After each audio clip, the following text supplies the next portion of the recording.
Good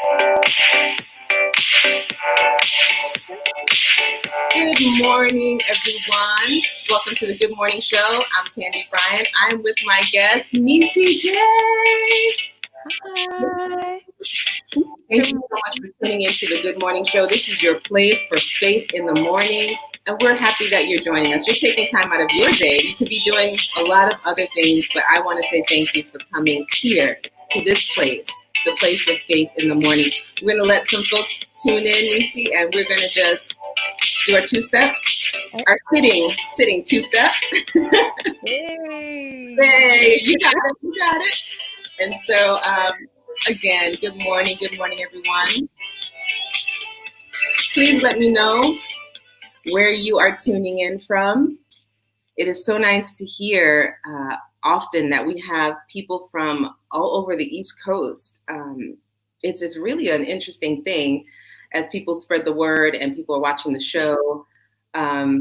It's great to see people that tune in from the Carolinas or from up north or anywhere across Florida. So we are based here in Central Florida. So if you're tuning in for the first time, thank you so much. And if you'd like to comment during the broadcast, simply go to StreamYard.com/Facebook. I'll put the instructions here up on the screen. You can go to the Good Morning Show page, or you can watch from my page as well, but go to StreamYard.com/Facebook, and we can allow your comments here on the broadcast. So, Nisi J, thank you for being my guest this morning. Thank you for having me. I'm so glad we connected, and I promise you, when I saw your picture on Facebook, I'm like, man, she looks so familiar, and her voice is beautiful. And then as we talked before we came on live with you guys, we realized we were at breast cancer outreach together.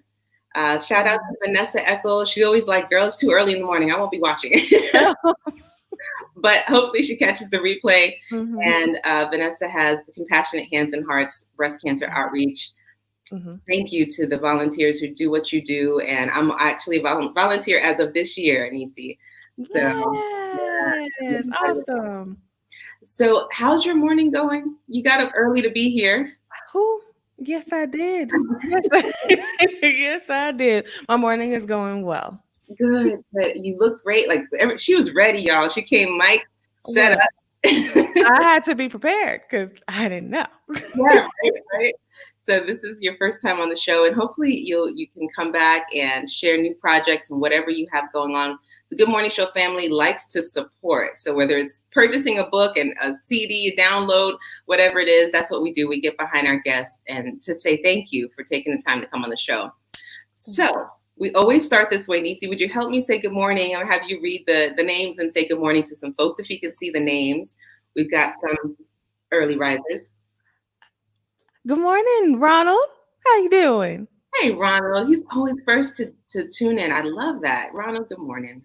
Miss Alicia, how are you? Good morning. And Alicia has an outreach. Actually, she does feeding the homeless at the Orlando Rescue Mission, downtown Orlando. Okay. Her organization has been doing this for I think 15 years. She's probably going to get me later. It's 15 or 16 years where they go and they take meals downtown. They can feed the residents that are inside of the building, but also there's people that are living outside the building on the streets, and her organization feeds them regularly. That's awesome. So we have quality guests. We have quality audience members. We call them the Good Morning Show family. So I want to welcome all of you. And listen, I'm going to start a watch party. Nisi, you have the chat. We're going to take a second to do that. If you're on your computer or on your phone. Okay. And we're going to go ahead and start a watch party. So I want to talk to you about Town Hall Tuesdays while we get our watch party started. So Town Hall Tuesday started way back right after, I believe it was after George Floyd's untimely passing and that whole thing that we saw, the protests. And then I kept saying, well, we can't stay silent as a morning show. We've got to have a place where we can talk. Right. And so Tuesdays just happened to be the day that it fell on. And so we had people come on just I put the link out there for people to join live. So sometimes people take me up on it. Sometimes they're too afraid. But we always have some guests that come on. And so just in just a few moments, we're also going to have Monique Worrell for state attorney. She's running for Osceola in Orange County. She'll come on for a few moments and talk about her platform. And then after that, we also have Senator Randolph Bracy. Now he's a friend of the show. I hope he's okay with me calling him a friend of the show. He'll come on after Monique and he'll talk about his voting event at the Experience Christian Center. So we're going to start with our music guest. Talk to us a little bit, Nisi, about how you fell in love with music. Oh my gosh, that's a long time. So I have been, just like kind of like, oh hi Vanessa. That's my best friend, y'all. Okay. I have been singing like most singers say since a little girl. But a lot of my moments like with my father starting off young would be just us singing and bouncing little notes off of each other and him trying to just something to bond over. And it has grown to be one of my most important components of my lifestyle, just from how I worship, how I praise, how I express myself. It's just a really important piece of how I operate. So it's a strong little love situation there. I love that. Now, were you singing from a young child, or did this happen so you were singing right out of the womb? That's what a lot of singers like. They're like, I'm singing out of the womb. Was it always? What was your style of music? What did you love? R&B, soul? Were you always singing gospel? What was the music of your choice? So I love a lot of different styles of music. Gospel is where my foundation is, but I love R&B. I do love me some R&B as well. Me too. Um, but yeah, I mean, you grow up singing in church and things like that. But for me, as far as singing professionally and growing in that aspect, that started in adulthood. I was way too nervous to do it as a child. It was just, I go in, sing a little bit for the Lord, and come back home, and that's it. Let somebody else do it. But I have really been working on stepping out and trying to just walk in the fullness of that piece of my life. I love it. I love it. I went to look at your Instagram and I'll show you guys just a little snippet. And I would love for you guys to go follow Nisi. She has bravely stepped out there. I said, I wish I was as brave as you to post your singing videos here on Instagram. So follow her. Let me pull up the name so they can follow you first here. I am _ Nisi J with 2 Y's. And you guys can go follow Nisi on Instagram. And so you've been posting your videos singing. You're going to sing for us here a little bit as we close out our first part of the segment today. And the reason why we've been doing music this month, and especially today, I want to talk about it on Town Hall Tuesdays, because music has been there for us, for Black and Brown people, for generations. And it's a way to soothe our soul. It's a way that we find power from the inside. And so when you think of some of the great songs, and even some of the later songs here in this like 50s and 60s and 70s, Wake Up Everybody, What's Going On, those kind of songs that were newer, what kind of things go through your mind and when it pertains to the power of music? So the thing is, there's so many different to me, there's so many different pieces of the importance of the music. So we can talk about the actual music that's playing, the instruments and things like that, the sounds that kind of help kind of gear you into I guess battle sometimes, when you feel like you're really just getting into a space to where it's like I've had enough and I need strength to do something about this. It's so empowering. And then the words are so very important, because those are the things that you remember. Those are the things that you continually speak when you're singing. There's a song that they did for um, the remake of Harriet Tubman. I think it's Cynthia Erivo. She did a song, Stand Up. And in that song, she was just, it was just, it was the build up, it was the words, and it was just so empowering to feel, hey, I'm going to literally, the words are, I'm stand up, take my people with me. Together we're going to a brand new home. And when you kind of just mull over those words in your head over and over and over again, it just makes you feel empowered. Like you can just go on and do the next thing. So, yeah, it's a lot of I feel different. like you have superpowers sometimes when you're singing the song. I could do anything. So tell us what's next as we get ready to hear your beautiful voice. Thank you, first of all, for saying yes to coming on the show and being our guest. I would love for anyone who's watching this morning to go out and hit the share button. If you're watching on YouTube, we can't see your comments, but thank you for watching on YouTube. If you're watching here on the Good Morning Show page or my page, go ahead and hit the share button. And also tag someone. You have 2 friends that you want to be a part of the conversation on Town Hall Tuesdays. Please tag them right now. Put their name in the comments. Not only that, but we'll have Senator Randolph Bracy coming up here soon talking about his all-important event for voting and registration. And then we'll close out with Monique Worrell, who is running for state attorney. So it's going to be a power-packed conversation. Hit the share button. So what song or what projects do you have coming up? Are you working on anything? It's hard with COVID to kind of... Difficult, it is, but I've been writing a lot, working with different people, trying to get some things set up. So hopefully I'll have some new content and things like that soon. But if you just check me out on my social media, you'll see my new things. And when you have a new project, come back to the show, because we want to support you, download your music, spread the word.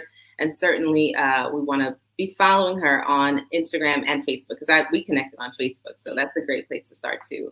Mm-hmm. So I'm going to turn it over to you, Nisi, as we get ready to do our song portion. Every guest has been so gracious to sing a little something to lift our spirits. This is the Good Morning Show, is your place for faith in the morning. So we want to leave you with an encouragement. What are you going to sing today?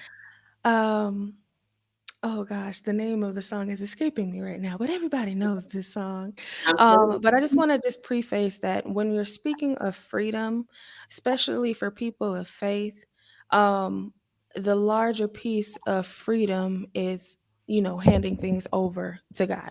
So I'm just going to sing a little bit of this song. Hopefully it bless your hearts this morning. Okay. I know it will. I know it will. It's all yours, Nisi. All right.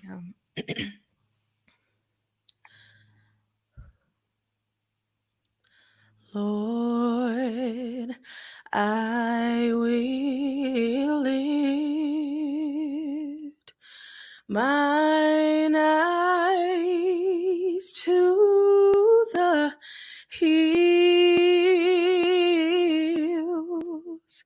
knowing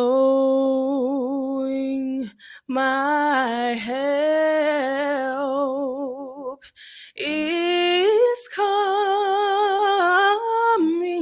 It's coming from you. See, your peace you give me in time of the storm.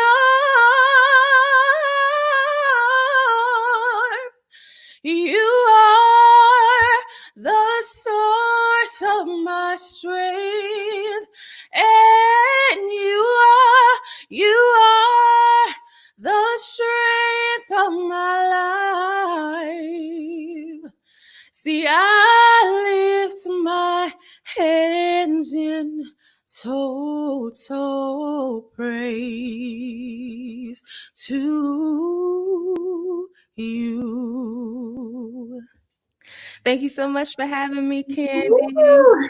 Thank you. Thank you, first of all, for sharing your gift. It is not easy to get up early. and come on a talk show and sing. I get that from all the singers. Every time a singer says that to me, they start to belt out notes, and I'm like, really? You guys the presence of the Lord. Nisi J, everyone, please go follow her on Instagram. It's I am_Nisi J with 2 Y's. And we're also going to follow you on Facebook and follow your journey as you have new projects and music come out. And you are always welcome to come back to the show. Thank you. I look forward to it. Bye. Have a great one. We'll see you soon, Nisi.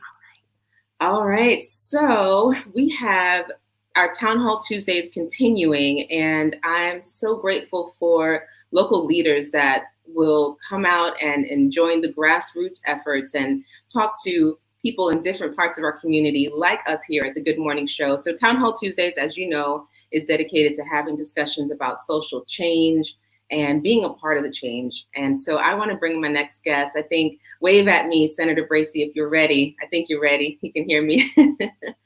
Good morning. Good morning, sir. How are you? Good morning, Candy. I'm very, very good. I just got my blessing this morning listening to Nisi J. Oh, that's a way to wake up in the morning. I thought it would be a good series to kind of break up just the talk. We had music all month long. So how have you been since our last talk, Senator? I've been great. I've been busy, doing Zooms and town hall meetings and just talking about issues going on in our community, but also just trying to serve. We have our food distribution that we've continually had since the beginning of the pandemic. And wow. Okay. Can you talk a little bit about that? Where is that? Where are you doing that at? Well, we have one this Friday in Eatonville, right there at City Hall. We'll be out there with Mayor Cole and myself. And then even the very next day, when we have our Voice Your Vote event, we're also going to have some food to give out. And so we've been just trying to fill in the gap during this pandemic. We know the economy has dipped and people have been affected. So we've tried to step up our efforts. We only do them usually once or twice a year, but we've probably done up to 15 in the last couple months. And so that's just what we've been doing, trying to serve. Yeah. Trying to serve. Sir, you are serving, and I'm sure you're busy. And so to make time to come on this morning briefly and talk about your event means so much to us, the Good Morning Show family. Last time we were on, and I think even after we were off camera, we were talking a little bit about you wanting to, help bring awareness about, all the things that go around voting, because a lot of people are confused. People feel like, what's the point? It's not going to make a difference. So can you talk to us from your heart this morning about the importance of voting? Well, I just think that our elections are so consequential, and it centers around voting. And a lot of times people don't see the importance of it. I mean, I would say a lot of people do, obviously, but I just think if we had full engagement from our communities, we could put in the representatives that really represent us and really start to see the change that we want to see. And so it takes an entire community effort. And so it's interesting that you're talking about music, because I wanted to bring music into the fold. We've had so many protests that I think are important, but we're the name of the initiative is Voice Your Vote, and the voice meaning music and art and spoken word to also bring light to issues, but also just have a rallying cry for getting around the idea of voting. And so I'm excited about it. We've got CeCe Tennille and some other great artists to kick off the music portion of it. And I just think it's another way to engage our community. Like you said earlier, music means so much to us. And so I think it's just going to be a fun way to engage everyone and gear up for November elections. Absolutely. And I want to let the Good Morning Show family know that we just had CeCe Tennille on yesterday. And I didn't even realize, I'd seen the flyer, but I guess I didn't realize that she was going to be a part of the event. So it was just great timing that you were just available to say, yes, I'm going to come on and talk about it. So I appreciate doing this last minute. But I want you all to know it's August 1st from 11 a.m. to 2 p.m. at the Experience Christian Center. And that is on Indian Hill Road. Look, what side of town is this on, if some people are not familiar with the area? It's in Pine Hills. Experience Christian Center is right there in Pine Hills. I'm trying to think of it. You go down Silver Star Road, you turn on Pine Hills, you go north, and you'll see Indian Hill. And it's a big field, and people can just park and just enjoy the music. I mean, if they want to pull out a chair, so be it. But we want to be safe also. So it's just a way for people to come out, hear some good music, get some resources. Like I said, we're also going to do a food distribution. So people are going to be able to just pop their trunk. We're going to put food in their trunk. And we're going to have a backpack giveaway too. We're doing it all in one event. Oh my gosh. Okay. So you're so humble, Senator Bracy. You're like, yeah, we're going to come out here. You guys are going to hear some music and vote. But it's like food is being distributed, backpacks. You guys are going to be uplifted in your spirits with the music, and there's going to be resources. Will people be able to get educational resources there? Let me ask you two questions. Is it too late to vote by mail at this point? No. And so what we're going to do is have people coming by the car, just checking to see if you're registered or checking to see if your registration is updated. Okay. You can sign up to vote by mail. The deadline to vote in August, the August primary has passed, but you can still be eligible to vote in the November elections, which is extremely important. So we're going to have people coming by just to check and see if you're registered, and make sure you share the link. It's so easy to register. We're going to ask everyone there to share it with their friends and family. So we're really trying to pick this up. And this is a statewide initiative. I'm starting it here in my home, but we're planning to have another one in Seminole County the following week. And I really want to take it across the state leading up to November elections. So the plan is to do this every Saturday in a different location. Wow. So first of all, thank you. I don't know if you're coming to Osceola County, but that's my backyard. So let me know, please. And if I can help in any way, I'd love to help. But also, one of the things that has crossed my mind is how hard is it to get Black and Brown people that may be in lower income neighborhoods to come out and vote? Have you seen that people are more fired up than ever before to get out there, or is it still a feeling of, I don't even know if my vote's going to count, so I'm not going to bother? What are the thoughts that you're hearing? I think you're seeing people more engaged now more than ever, but I think that's still an element that we have to overcome. And so we have to continue to just educate people and talk to people that your vote does matter. Yeah. Sometimes people feel like the people running don't represent them, don't look like them, they don't speak to issues that they care about, which is all important, but that's why you need to vote. I think when people do vote, then constituencies that candidates that don't normally pay attention to certain constituencies start to pay attention and speak to those issues. So we have to make our presence felt. So you get some of that. But I just feel like we gotta overcome it. We gotta keep pushing. Absolutely. So Senator Bracy, we are so thankful for your passion to get out and be very connected to the community. One thing I've noticed about you, and that's why I was so shocked the first time you said yes, is because you're willing to come to smaller communities within communities, and even on social media. And so we're very thankful to you for doing what you're doing and for coming to speak to us. I'd love for all of you guys to share this, take a screenshot. I'm gonna leave this up for a second before we bring on our next guest this morning, Monique Worrell for State Attorney. She had a very interesting debate last night with on Channel 13 News. And I wanted to get the exclusive. So I asked her, can I get the exclusive post-debate discussion, Monique. And of course, she said yes. She's so gracious. But I'd love for you all to share this. It is important to pick the right candidates, and we've created a space for anyone to come on and talk about it. And Monique has been the one who said yes. And so, but voting is important.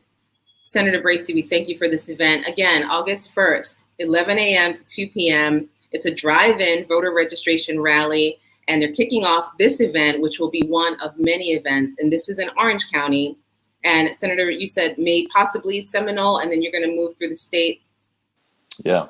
So we're going to focus on blue counties, basically. So just to continue to push that vote and to get as many people involved as possible. So we're going through Seminole, we're going through Osceola, we'll go to Jacksonville, then we'll go south to Broward and Dade and Palm Beach.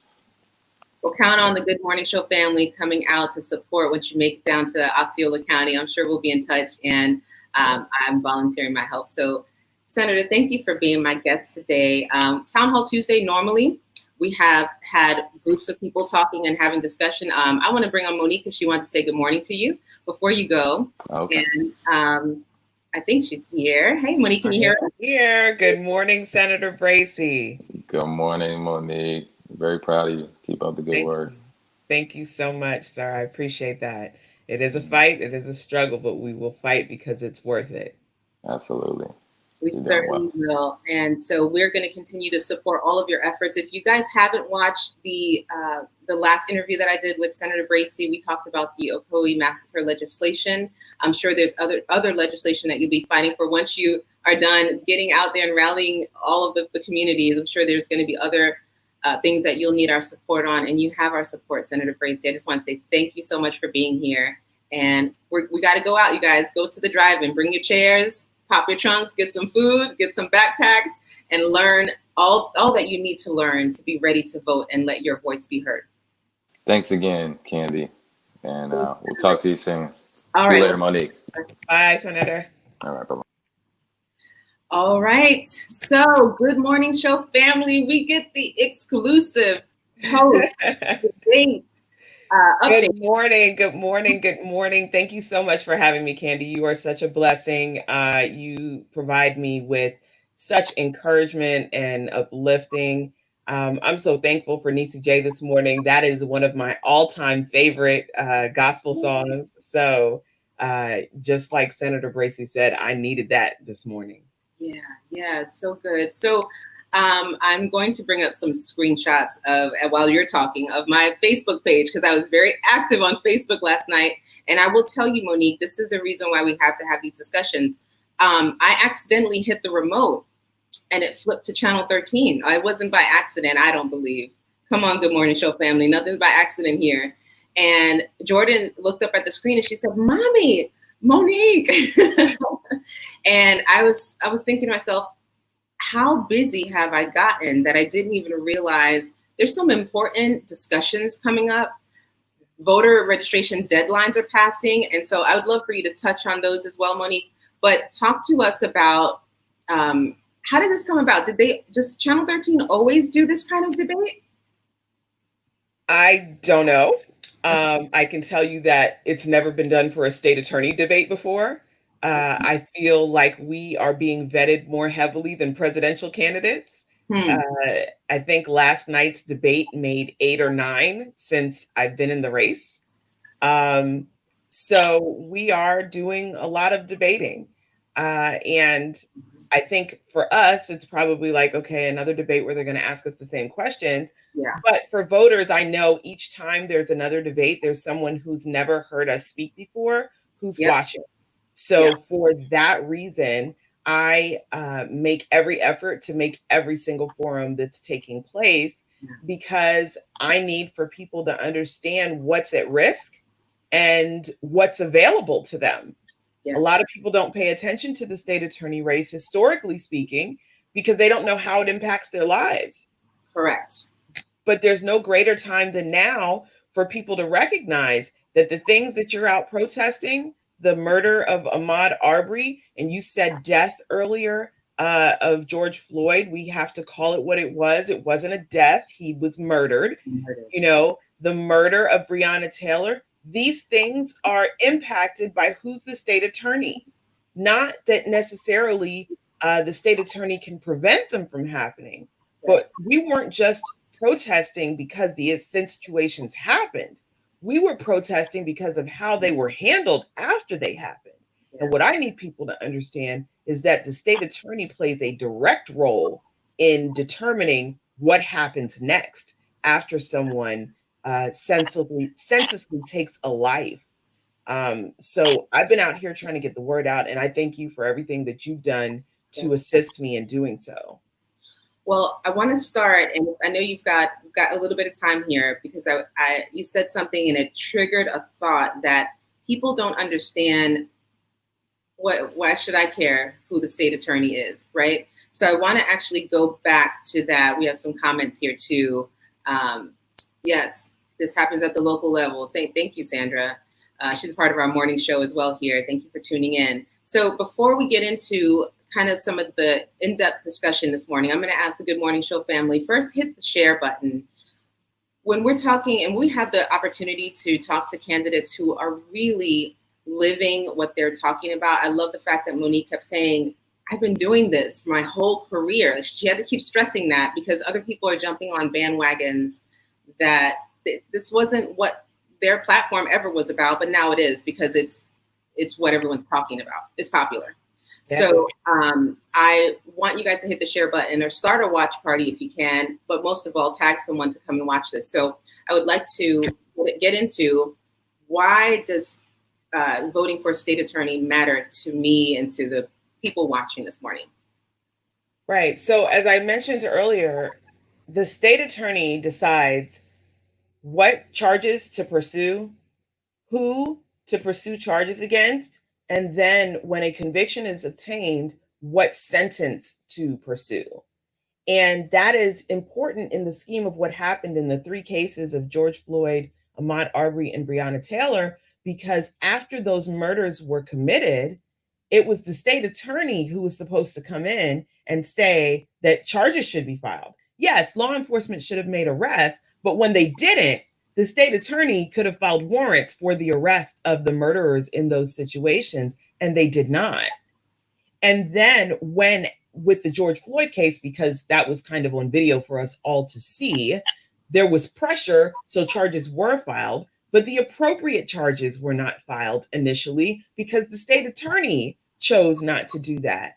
Now, for any of you who watch, crime shows or even watch the news, you'll understand or may be confused because it's called something different in different areas. So if you're from New York, like I am, we have district attorneys in New York. So the state attorney in Florida is equivalent to the district attorney in New York. And that comes up a lot because I still have family and friends from New York who are involved. And when I say state attorney, they think I'm running to be the attorney for the entire state. Right. That's not what it is. That is the attorney general. The attorney general is the one who covers the entire state in Florida. Florida has 20 judicial circuits. Orange and Osceola County is the 9th judicial circuit. I am running to be state attorney of the 9th judicial circuit. If I am elected, when prayerfully, with all of your help, I will be elected, I will be the person who determines what charges we are going to pursue, what sentences we are going to pursue. Now, why that's important is because you can trust, because of my history, not because of the words that are coming out of my mouth, but because of what I have done for 20 years, fighting as a criminal justice reform advocate. You can trust that under my administration, there will not be racial disparities in charging. I can't promise you that there won't be racial disparities on arrests because law enforcement, not the state attorney, controls who's arrested. But my office will control who is prosecuted, how they are prosecuted, for what charges they are prosecuted. Historically, state attorneys will charge the most and highest charges possible instead of the most appropriate charges. The reason that is done is so that they can then negotiate downwards. So think of a civil case. If I'm suing you, or if your damage to me is $1,000, I might sue you for $3,000 so that I can end up with $1,000. Unfortunately, the same thing happens in a criminal legal system. If what you did is actually a misdemeanor battery, I will charge you with a felony battery so that you feel like I've done you a favor when I plea you down to a misdemeanor battery. I say enough with that. Let's charge what's appropriate to begin with.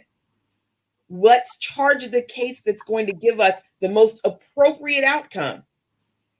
You know, on the debate last night, a lot of my opponents started talking about how, you know, minimum mandatories are bad. Minimum mandatory drug charges are bad. Yes, they're bad, but they didn't just get bad. They've always been bad. And all of those people, every single one of them, have charged people with minimum mandatory drug sentences and requested the maximum.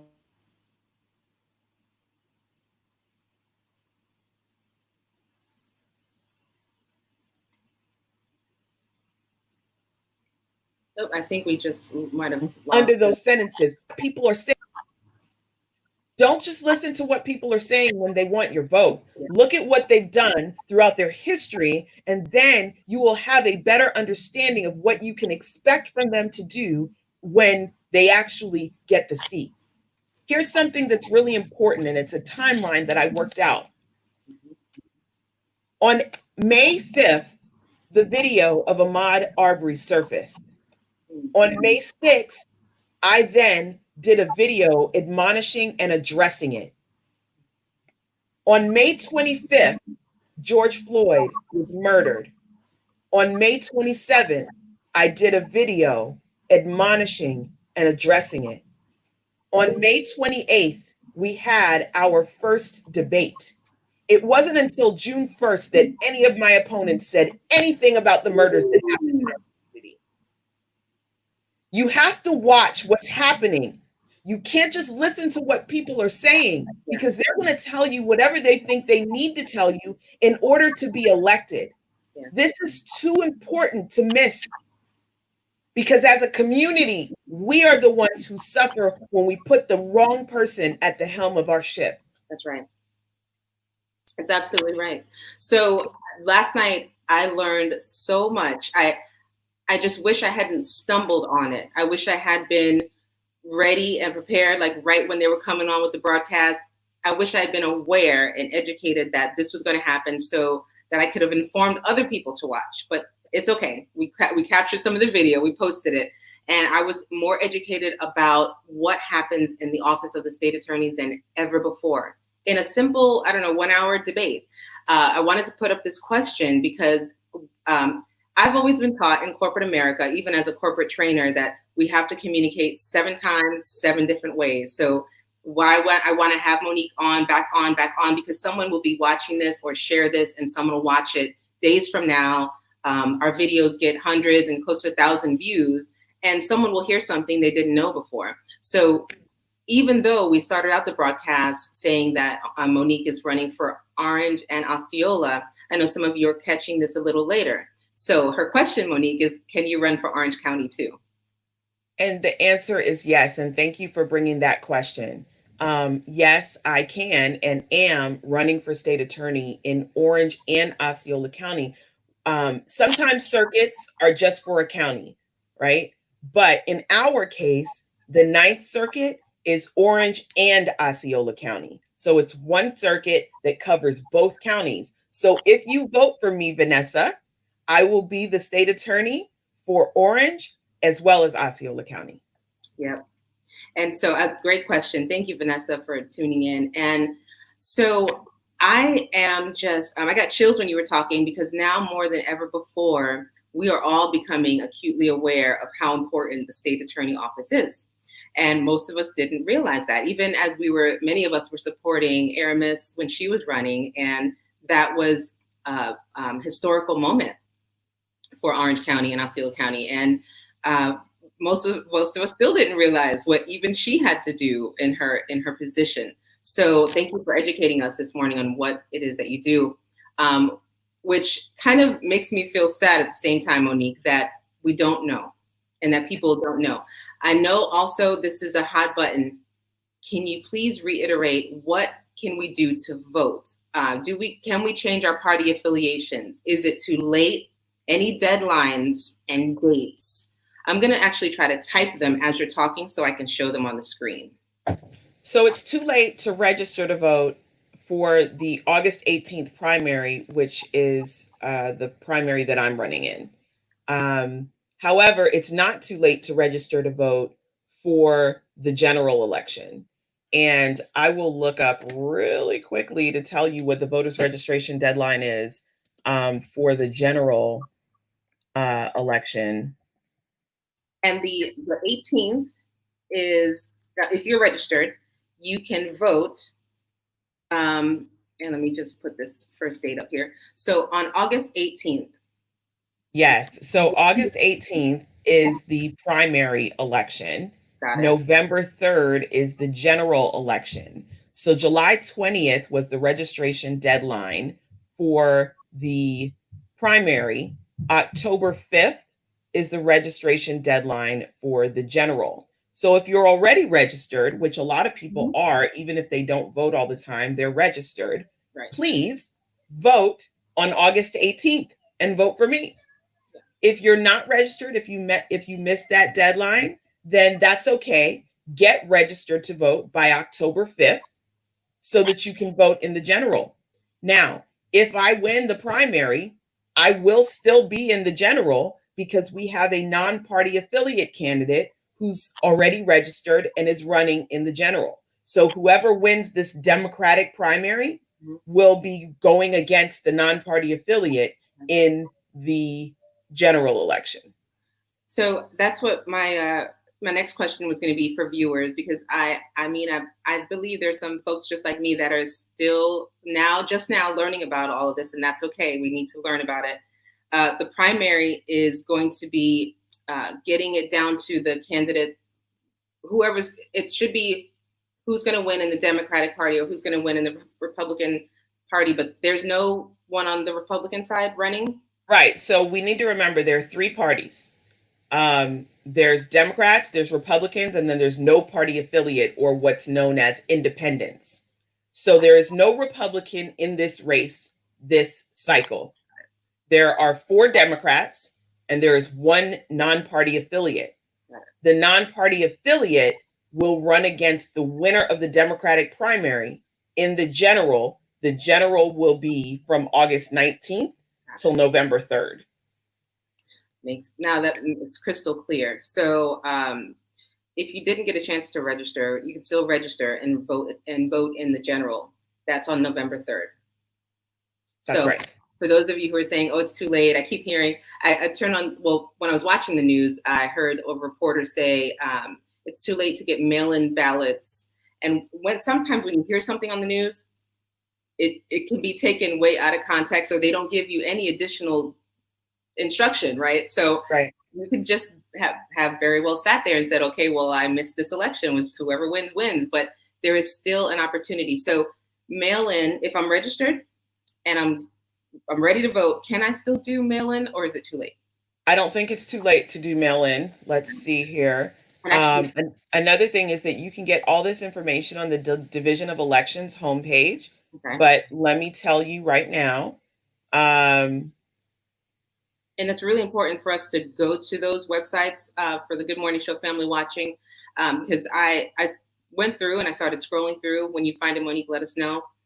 But it was really helpful. And whether you're in Orange or Osceola County, I want to thank some of you for tuning in just now. You never tune in late. It's always right on time. You join our Town Hall Tuesday discussion. I'm sitting here with candidate for State Attorney Monique Worrell. She's running for Orange and Osceola County, and I obviously am, a supporter, and that's why I have her on this morning, because I really believe in her platform and what she's saying. So I don't know if you found anything that would be helpful there. So it looks like mail-in ballots went out between July 9th and July 16th. I don't see anything here that says that you still can't get one. But something that's important for people to know as well is that you can early vote from August 3rd through the 15th.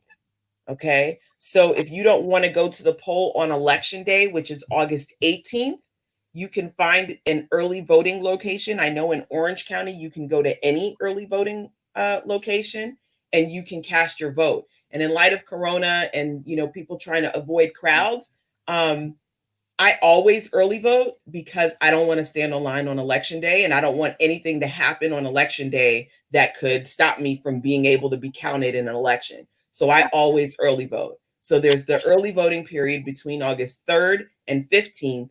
Okay, that's a good amount of time that anytime, usually between 7 a.m. and 7 p.m., you can walk into an early voting location and you can cast your vote. So even if you missed mail-in, don't worry about that. That's fine. Walk into an early voting location and early vote. And then if you are the procrastinator who waits until the very last minute, if August 15th gets here or August 16th gets here and you didn't make it to early vote, then please stand in line, do what you have to do on August 18th and cast your vote, because they're counting on you to stay home. They're counting on you to not do it. Candy, you said, I feel bad that, you know, we don't pay attention and we don't know what's going on. I want you to understand that that's by design. They don't want you to know what's going on. And that's how elections have been controlled. And those of us who are most impacted have been least involved in making the decision.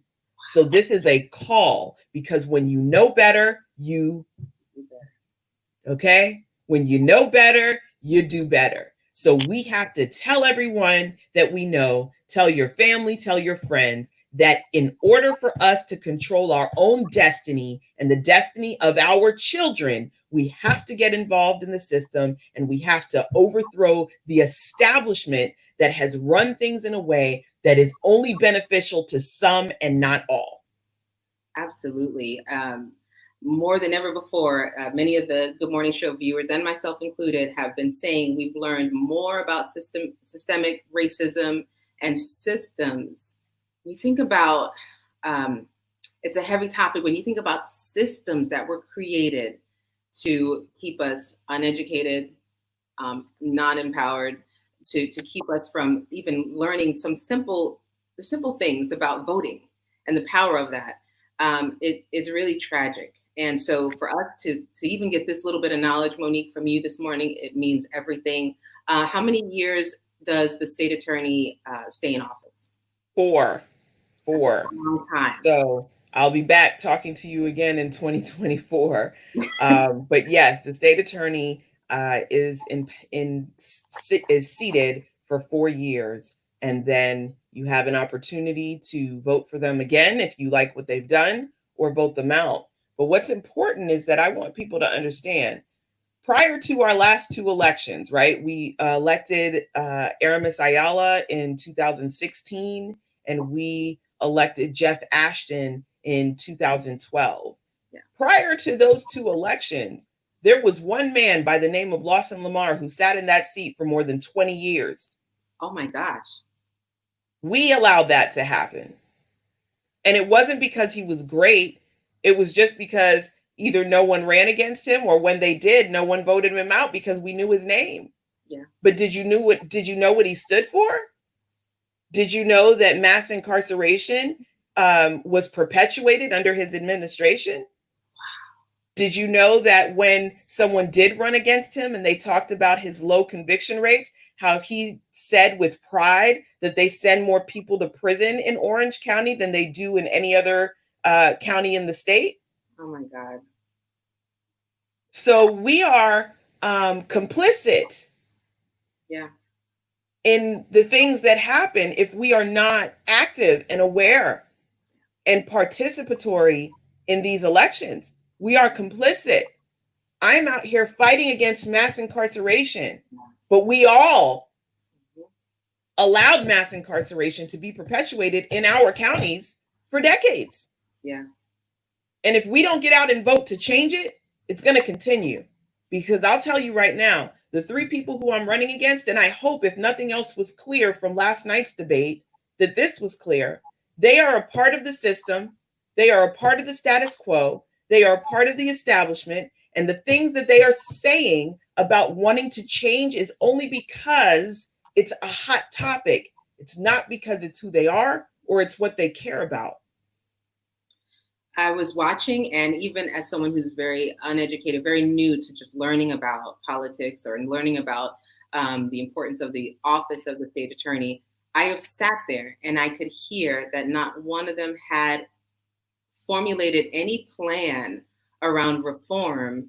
And so we got to see their answers were just completely hollow and had no substance. And I was like, but because of, I don't know Judge Belvin Perry, but because of certain, like you said, with the previous state attorney who was there for 20 years, because of tenure or because of name recognition, because of maybe how much money, he was talking about how much money he raised in some of his answers. And I was like, well, okay, but none of them answered, what are you really going to do when you get into position? And right now in our climate, because we need change, it's all about reform. And all of the other candidates other than Monique kept bringing it back to, it's about reform, but it's not totally about reform. It's about this other stuff. And all of us sitting out here like, no, it is all about reform right now. It's all about change. All that other stuff, that's business as usual for as far as we care. And that's what I didn't get a chance to say last night, and I want to say this morning, is that one of the criticisms against me is that all I care about is defendants and I don't care about victims. Please understand, the system is set up to protect victims. That is not something that we have to do something about, because that is already done. The system is not set up to protect defendants. That is something that we have to do something about because it's not being done. So yes, of course, I care about victims. I've been a victim of crime myself. I live in this community. I'm raising 3 children in this community. I want all of us to be safe. So the fact that my focus is on reform isn't indicative of my lack of concern for crime victims.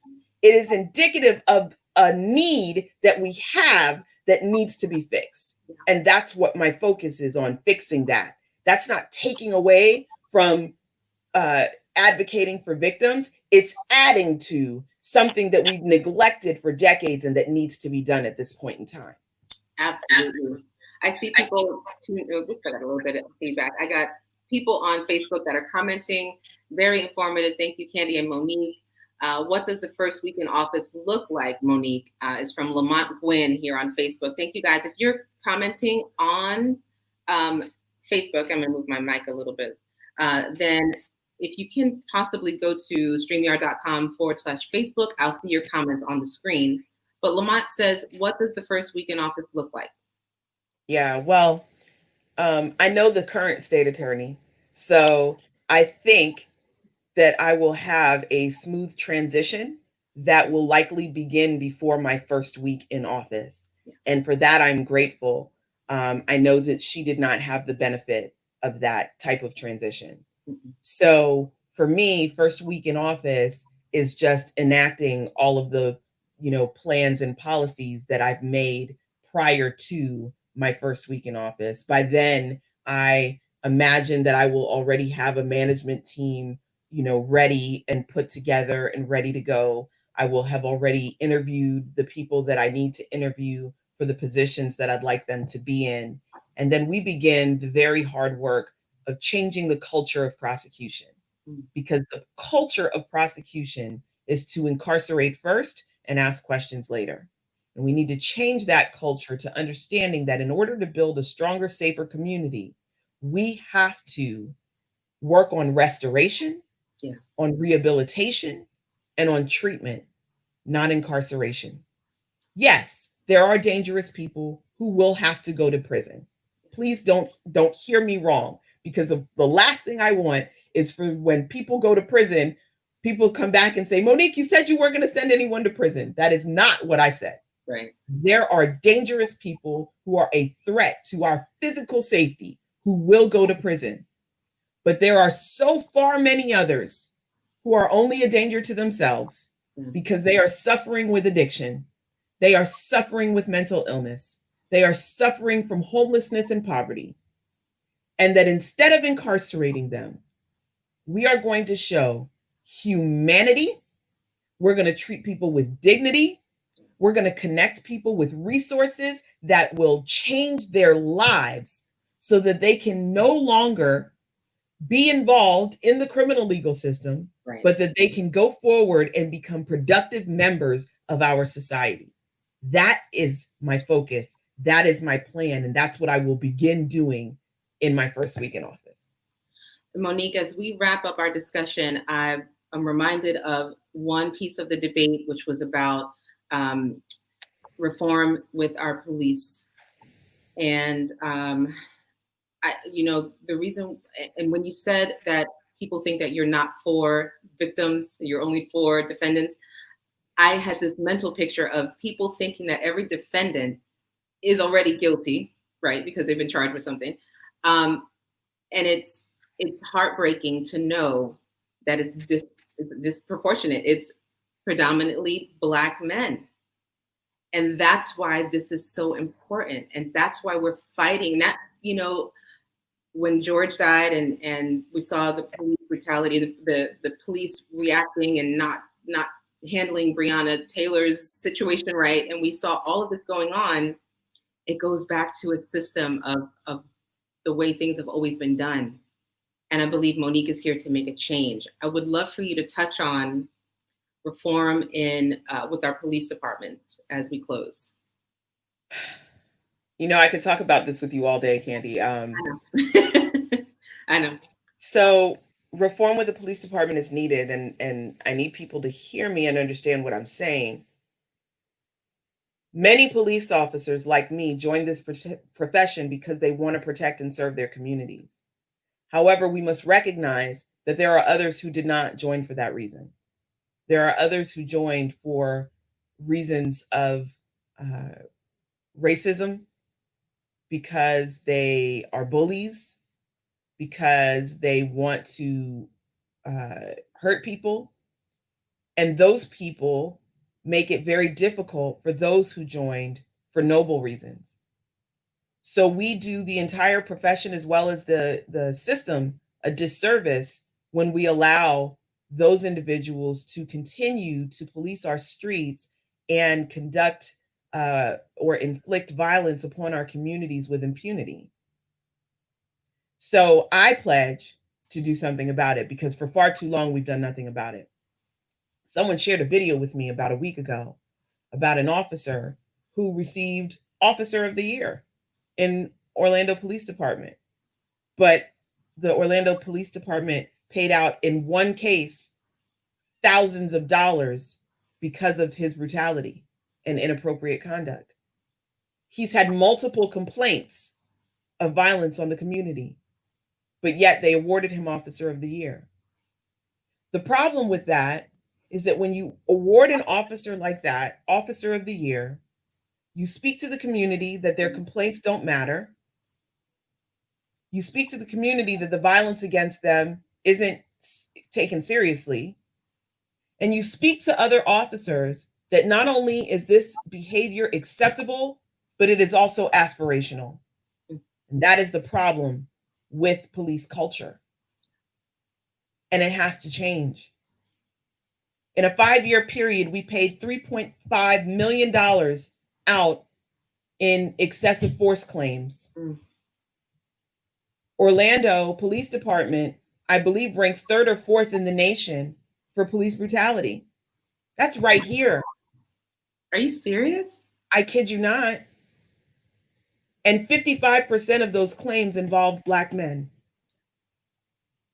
Just like 50 or so percent of our prison population is holding Black men, when Black men only make up 19% of the community.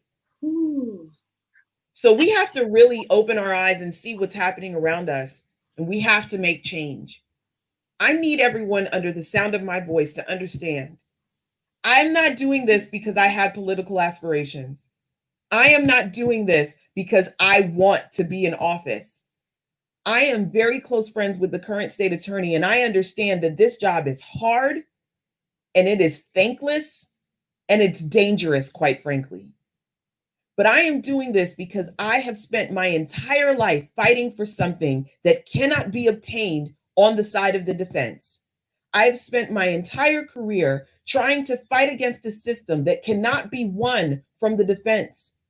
Although I can win one case at a time and help one person at a time, what needs to change are the policies that put these people in these predicaments to begin with. And that's what I'm fighting to change at this point. And I need the community to stand behind me and help me help you. Yeah. The policies that are created and enforced in the state attorney's office directly impact each and every one of us. I cannot stress that enough, that I didn't realize that until all of the things that we've been seeing happened. And then I had to dig in and learn for myself how vital this role is and how we need to make the right decision. So I'm going to put a challenge out there to everyone who's watching this. First of all, hit the share button so someone can come back and watch this on replay. We get a lot of our views. Most of our views are going to be on replay. And I believe a video like this could go viral. It could go far. So please hit the share button or tag a friend's name. Second, I'm going to ask, and I asked yesterday, if you're in Osceola County, if you're in Orange County and you want to do a virtual rally with us, we'll schedule a virtual rally. It'll be a Zoom call. And this way everyone will be safe and we can actually be focused and not worried about our health, but we can be there and get some more information from Monique. We can all mobilize to vote. But I would love for all of you in your circle of influence, in your family, with your friends, whenever you're on the phone, start to have these same conversations. I'm having a conversation with Monique and I'm learning a lot of this stuff for the first time ever. But if I go and I make a phone call this afternoon and I'm just talking to people and I'm like, did you know that the state attorney does this, this, and this, and this will impact our community by doing this, this, and this? I guarantee, because of these conversations, Monique, I've had several women, especially women in the business community that I'm connected with and networking organizations, say, I didn't know that. I didn't even know she was running. She's got my vote based on just my 30-second elevator pitch, which I probably butcher all the time, Monique. It's okay. Great. You're great. Listen, I appreciate it. Right. Yeah. I want to invite all of you to start having the conversations because we need to educate each other because no one's coming to save us. Yeah. No one's coming. No. So any closing thoughts, Monique? You did amazing during the debate when I was listening to you and I had people responding to my post. It was, not only that you're well-spoken and passionate, we can feel your passion through the camera, but you were the only one who gave statistics and research and hard facts. And it wasn't something you were just like, making, and it felt kind of like the other candidates were very impromptu, kind of making it up on the spot and just having it. And I wouldn't feel confident in voting for someone who wasn't prepared. And Monique is the most prepared candidate. Any final thoughts? Yeah, listen, guys, we are in crunch time. I am 21 days away from this election. I need to raise money. So if I inspire you, yes, please go out and vote. But also, if you can, put in $25, if you can put in $50, if you can put in $100, please, please, please go to my website and donate. Elections cost money. Right now, we are in a fundraising goal for television commercials, which I have to tell you is pretty amazing because when I joined this campaign, I never thought that I would raise enough money to do the things that I needed to do, like send out mail and do digital ads. We are at a place where we are just on the cusp of being able to afford TV. So if you can help us reach those goals, I would greatly appreciate it. My website is on the screen, MoniqueForStateAttorney.com. Whatever you can give, please go on and give. The more you can give, the better it is to help us reach these goals, because what I lack is name recognition in this race. I am the unknown candidate. I am the underdog. And people statistically vote for names that they recognize. And what I've said repeatedly, and I'll say it again, even though it's kind of a joke now, is don't just vote for a familiar name because the familiar name is playing a familiar game. Just because you know someone's name doesn't mean that they have your best interest in mind. So you need to go and you need to do your research and research me too. I'm not immune to being researched. Google me, see what comes up. You'll see where I've been for the last 20 years. You'll see what I've done. Google them too. Because while, one of my opponents likes to talk about monuments that have been made in his honor, having a monument made after you and having an actual policy or program that you've implemented that's actually working to help people are two completely different things. So we've got to be wise, and we have to look deeper than just the surface and understand that the way things have been done needs to change. If it didn't, then we wouldn't be out protesting and marching in the streets for change. We need change, and we cannot continue to do the same thing and expect a different result. So I'm asking for your vote. I'm asking for your support. I'm asking for your donation. I'm asking for you to share with your friends and family the importance of this race and the importance of voting for me. And I thank you so much, Candy, for this opportunity.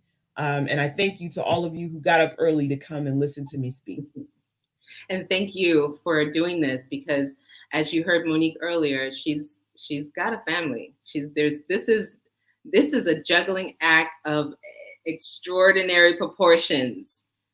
Having 3 boys, I know you're very passionate about reform because you're building the tomorrow that they will live in. One thing you mentioned, before you go, Monique Aramis was running against Jeff Ashton. Yeah. And he had name recognition. And we all were thinking that he had a wide lead in front of her. Do you know where where the other candidates are? I don't know. I don't know where they are now. I know in the beginning, Belvin Perry was in the lead. Okay. And I was behind him. Got it. So from my perspective, he is my greatest opponent, and it's just because of name recognition. It's not because he's great. It's not because he's better. It's because he's been around for a really long time. And unfortunately for us, he doesn't recognize that it's time for him to pass the baton. Yeah, absolutely.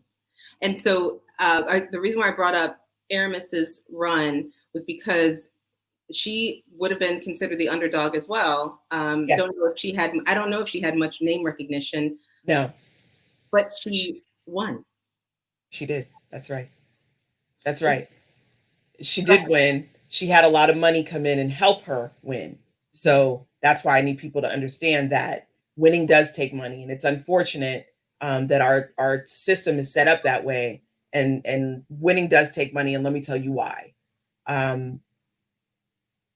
It's great for this group of people to hear me and feel empowered and go out and vote for me. The reality of it is there's going to be like 175,000 people who vote. This is a small fraction of that number. So in order for me to reach as many people as possible, I have to have money to buy social media advertisement. I have to have money to buy television. I saw a quote yesterday for radio, and it was like $30,000 a week, right? Oh, so, it costs money to get the word out, but I got to do what I have to do to get the word out. Yeah, absolutely. You have our support, Monique. And more than anything, I had to update this website to say donate at, so that you all can go there, learn about her platform, and then donate, because it is unfortunate that is what drives and wins elections, but it's because the word can get out there. And so we need to get Monique out there. So thank you all for your time this morning. Monique will be in touch about seeing how we can get mostly, Osceola. I went to volunteer this past weekend at an outreach, and I met a few people that are running for different positions here in Osceola, but it let me know that, it's easy to just talk to someone and say, hey, come to a rally.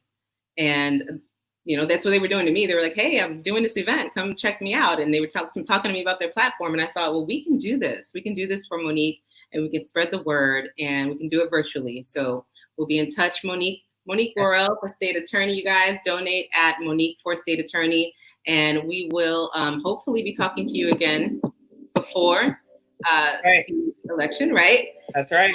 And then we'll be celebrating with you at the end of the year here once you're in office. Thank you so much. Well, I have some announcements. Monique, I'm going to have you go backstage if you have to go. I know you got to get your day started. Thank you so much for this. We really appreciate it. All right. Thanks, Candy. All right, you guys, I've got some announcements for you this morning. I want you to know that we are going to be closing out the month with a bang. So take a look at some of the guests that I've got coming up for the rest of the week. Tomorrow, we have Maxine Chang Reyes. She is a veteran. She served our country. She's a singer and speaker. She'll be my guest tomorrow, Wednesday, midweek. You do not want to miss this interview with Maxine. Maxine has been a good friend. She is just a powerhouse, and she's absolutely gorgeous. Hard to believe that she's like served in any kind of military capacity. She's so beautiful, and she will be my guest. So don't forget, tomorrow, 7:45 a.m. Eastern. And then we have the close to this amazing series, Music Can Heal a Nation. And my final two guests this week are going to close us out with a bang. We have Martha Munizzi joining us on Thursday, 7:30. If you know anything about music, worship music, if you go back old school, if you're listening to music today, you know Martha has been here for so long, just writing and singing and worshiping and leading us all. So don't forget, Thursday, Martha Munizzi. And then to close out the month, my special guest, LaRue Howard, said yes to coming on the show. She's like, she got a little bit of time in her schedule. And we say thank you, LaRue, for closing out this series. She's a worship leader, singer, and a worship coach, teaching other worship leaders the art and the gift and how to use their gifting in a powerful way.